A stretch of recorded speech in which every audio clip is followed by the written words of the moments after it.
The first step towards achieving your dreams is having the right coach. Get the best education with forensic classes by Diksha and make your NET forensic exam dreams come true. Download the app now. Before starting today's class, a quick reminder that we have an application. Application की link आपको description में मिल जाएगी, वहां से आप इसे download कर सकते हैं.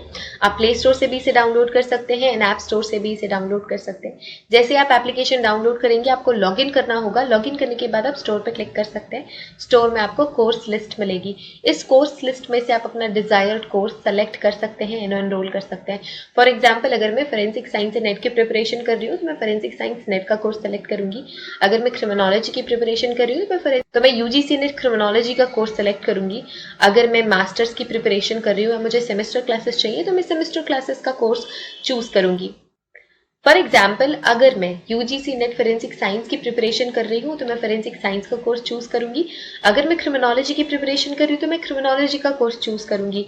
इसके अलावा सेमेस्टर क्लासेस भी अवेलेबल है एंड फोरेंसिक के फील्ड में जितने भी entrance examination, BSc entrance examination, MSc entrance examination के कोर्सेज भी अवेलेबल हैं.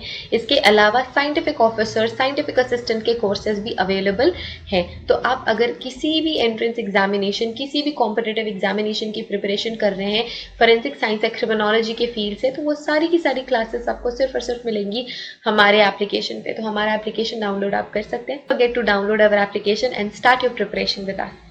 So basically we have two types of courses in our application, video lecture course and study material course. So video lecture course में आपको सारी की सारी चीजें मिलती हैं. Video lectures, PDF, study material, mock test, previous year question paper, everything. Study material course में आपको सिर्फ और सिर्फ study material, previous year question papers और मॉक टेस्ट मिलते हैं. वीडियो लेक्चर्स उसमें इंक्लूडेड नहीं होते हैं. So that's the basic difference between video lecture course and study material course. So it's clear now. You can join these classes according to your preparation and start preparing with us. Scene investigation का आपके पास एक M होना चाहिए. आप कोई भी काम करते हैं उसके पीछे एक एम होता है, एक ऑब्जेक्टिव होता है. आपने ये क्लासेस ली हैं, आप ये क्लासेस अटेंड कर रहे हैं, उसके पीछे भी एक एम है, एक ऑब्जेक्टिव है कि आपको नेट जेआरएफ क्लियर करना है, आपको ये एग्जाम क्लियर करनी है, आपको प्रोफेसर बनना है या फिर आपको पीएचडी करनी है. तो इसके पीछे भी एक एम है. जो भी वर्क हम करते हैं डे टू डे लाइफ में भी जो हम वर्क करते हैं उसमें भी कोई ना कोई एम होता है. तो हमारी क्राइम सीन इन्वेस्टिगेशन का या फिर साइंटिफिक इन्वेस्टिगेशन जो हम करते हैं, हमने जैसे कि पढ़ा था कि जो फोरेंसिक साइंस है वो एक साइंटिफिक प्रोसेस है. हम साइंस की थ्योरीज एंड प्रोसेसेस को इसमें इन्वॉल्व करते हैं in order to know the truth. तो जो साइंटिफिक इन्वेस्टिगेशन है उसके भी कुछ एम होते हैं. तो उसके एम क्या है? तो crime scene investigation works on two important factors. तो दो इम्पॉर्टेंट फैक्टर्स होते हैं. It works on two important factors. और वो कौन कौन से इम्पॉर्टेंट फैक्टर्स है? फर्स्ट है लॉजिक एंड दूसरा है फिजिबिलिटी. तो लॉजिक तो सबको पता है. लॉजिक वर्ड का यूज भी हम डे टू डे लाइफ में बहुत यूज करते हैं. कॉमन सेंस जो वर्ड है ये हम बहुत जल्दी यूज करते हैं, बहुत ज्यादा यूज करते हैं, डे टू डे लाइफ में यूज करते हैं. फिजिबिलिटी क्या होती है? फिजिबिलिटी वो एनालिसिस है या कोई भी प्रोसेस है जिसमें आप सारे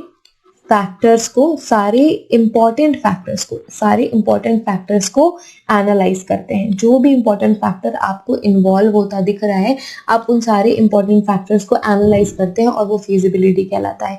साइंटिफिक इन्वेस्टिगेशन का एम ही हर छोटे छोटे से फैक्टर्स को, बड़े बड़े से फैक्टर को एनालाइज करना होता है कि कोई भी एक छोटा सा भी जो एविडेंस है वो हमारे केस के लिए हेल्पफुल हो सके, वो हमारे केस को क्रैक करने के लिए यूज कर सके. तो आज की क्लास में आपको ये समझना है कि आप है इन्वेस्टिगेशन ऑफिसर. क्या है आप है इन्वेस्टिगेशन ऑफिसर और आपको कोई पर्टिकुलर क्राइम सीन क्या करना है? प्रोसेस करना है. किसी पर्टिकुलर क्राइम सीन को इन्वेस्टिगेट करना है.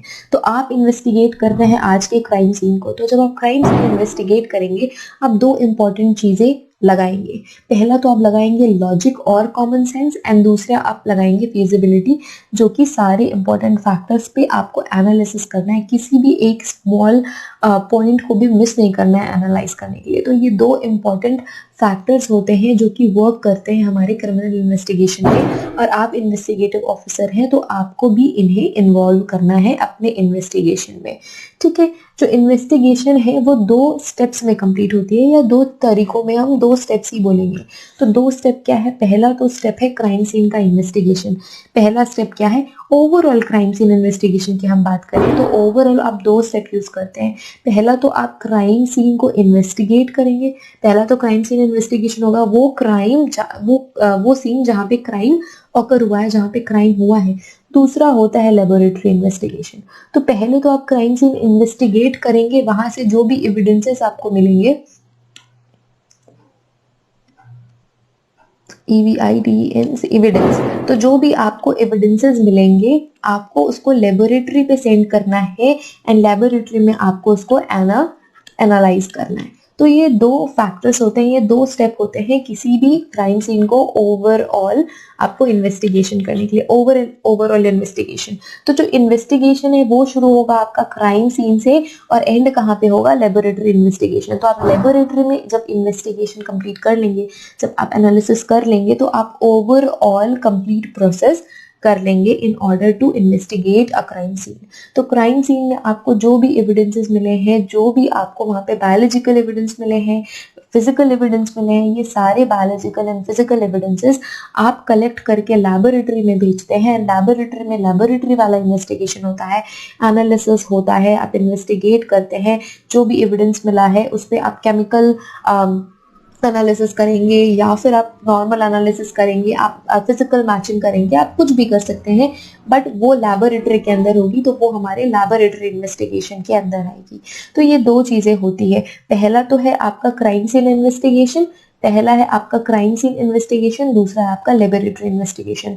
तो ये 2 स्टेप्स में आपकी ओवरऑल इन्वेस्टिगेशन कंप्लीट होती है। अब क्राइम सीन इन्वेस्टिगेशन से शुरू करते हैं कि क्राइम सीन इन्वेस्टिगेशन क्या होता है, या फिर क्या क्या स्टेप आपको फॉलो करने होते हैं। The investigation start from the crime scene. Yes, of course, जो इन्वेस्टिगेशन है वो कहाँ से शुरू हो जाएगी? Crime scene itself. तो क्राइम सीन से ही आपकी इन्वेस्टिगेशन शुरू हो जाएगी। द मोमेंट आप क्राइम सीन पे पहुंचते हैं वहां से ही आपको इन्वेस्टिगेशन शुरू कर देनी है, छोटी छोटी चीजों को ऑब्जर्व करना शुरू कर देना है। Which is a meeting place of a person involve in the commission of crime. क्योंकि वो मीटिंग प्लेस है, अब वो मीटिंग प्लेस है तो मैक्सिमम एक्सचेंज जो होता है, जो म्यूचुअल मैक्सिमम एक्सचेंज होता है, जो एक्सचेंज प्रिंसिपल हमने पढ़ा था, लोकार्ड का एक्सचेंज जो प्रिंसिपल हमने पढ़ा था, उसके अकॉर्डिंग अगर ये मीटिंग प्लेस है तो यहाँ पे मैक्सिमम एक्सचेंज होने के चांसेस हैं क्राइम सीन पे। तो क्राइम सीन पे इसीलिए आपको छोटे छोटे फैक्टर्स को भी ऑब्जर्व करना है और उनको कंसिडरेशन में लेना है, क्योंकि वो मीटिंग प्लेस है। जो क्राइम सीन है किसी भी ऑब्जेक्ट का, किसी क्रिमिनल का मीटिंग प्लेस है, और अगर वो मीटिंग प्लेस है तो वहां पे जो म्यूचुअल एक्सचेंज है, केमिकल एक्सचेंज कह रही थी मैं, जो म्यूचुअल एक्सचेंज है एविडेंसेस का, चाहे वो ट्रेस अमाउंट में हो चाहे वो ज्यादा अमाउंट में हो, उसकी पॉसिबिलिटी सबसे ज्यादा होती है, because that particular place is a meeting place of a person who involve in the commission of that crime. तो वो क्राइम करते हुए वो पर्सन उसी प्लेस में प्रेजेंट होने वाला है, तो वो एक्सचेंज प्लेसेस है, मैक्सिमम अमाउंट ऑफ एक्सचेंज इसी प्लेसेस से होने वाला है, चाहे वो मैक्सिमम अमाउंट ऑफ एक्सचेंज हो और ट्रेस अमाउंट ऑफ एक्सचेंज हो। ये जो मीटिंग प्लेस है, जो क्राइम सीन है, वो बहुत इंपॉर्टेंट हो जाता है, where the exchange take place. Yes, of course, यहाँ पे ही आपके सारे एक्सचेंज जो होते हैं, म्यूचुअल एक्सचेंज होने होते हैं, इसलिए आपका जो इन्वेस्टिगेशन है वो क्राइम सीन पे शुरू हो जाता है। ठीक है, the physical evidence originated from crime scene required to be recognized, documented, collected and packed. Yes, जो physical evidence है, even physical evidence and biological evidence, both the evidences, तो जो बायोलॉजिकल एविडेंस है या फिजिकल एविडेंस, यहाँ पे हम बात कर रहे हैं फिजिकल एविडेंसेस की, जो ओरिजिनेट हुए हैं क्राइम सीन से ही, वो सारे एविडेंसेस, जो वो सारे फिजिकल और बायोलॉजिकल एविडेंस जो कहाँ से ओरिजिनेट हुए हैं, वो ओरिजिनेट हुए हैं आपके क्राइम सीन से ही। तो आपको क्या करना है? They are required to be recognised. तो सबसे पहले तो आपको रिकॉग्नाइज करना है, पहचानना है कि हाँ, ये बॉटल पड़ी हुई है, ये जो खाली बॉटल कैन पड़ी हुई है, ये भी एक एविडेंस हो सकती है, ये भी एक एविडेंस हो सकती है। आपको सबसे पहले तो रिकॉग्नाइज करना है। रिकॉग्नाइज करने के बाद क्या करना है, उसको डॉक्यूमेंट करना है कि हाँ एक बॉटल, खाली बॉटल पड़ी हुई है, हो सकता है इस बॉटल के कैप में लिप प्रिंट प्रेजेंट हो सकता है इस बॉटल पे फिंगरप्रिंट प्रेजेंट हो, कुछ भी हो सकता है, पॉसिबिलिटी कुछ भी हो सकती है। तो ये बॉटल अपने आप में it can be a evidence. तो सबसे पहले आपको इसे रिकॉग्नाइज करना है, डॉक्यूमेंट करना है, क्योंकि क्राइम सीन में डॉक्यूमेंटेशन बहुत ज्यादा इंपॉर्टेंट होता है।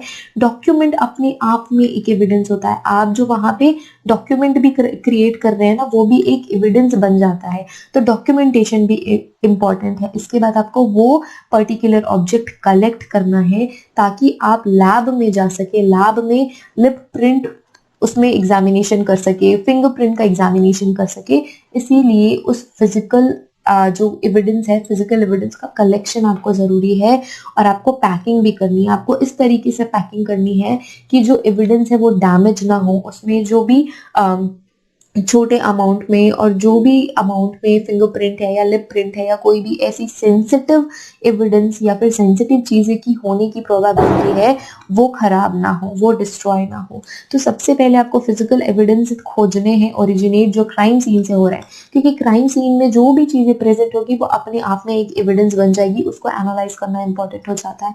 तो क्राइम सीन से ओरिजिनेट हुई जो भी फिजिकल एविडेंस है, सबसे पहले आपको वो रिकॉग्नाइज करना है, उसे डॉक्यूमेंट करना है, उसे पैक करके कलेक्ट करना है ताकि आप लैबोरेटरी एनालिसिस कर सके। तो क्राइम सीन में यहाँ तक सारा कुछ क्लियर है कि क्राइम सीन इन्वेस्टिगेशन का एम क्या होता है। आपको दो चीजें कंसिडरेशन में लेके चलनी है, लॉजिक एंड फिजिबिलिटी। दो स्टेप्स में कंप्लीट होता है, एक तो क्राइम सीन पे जो इन्वेस्टिगेशन हो रहा है एंड जो लेबोरेटरी में इन्वेस्टिगेशन हो रहा है, इन दोनों के एडिशन से ही आपको कंप्लीट रिजल्ट मिलेगा या आपका जो प्रोसेस है वो कंप्लीट होगा। अब लेबोरेटरी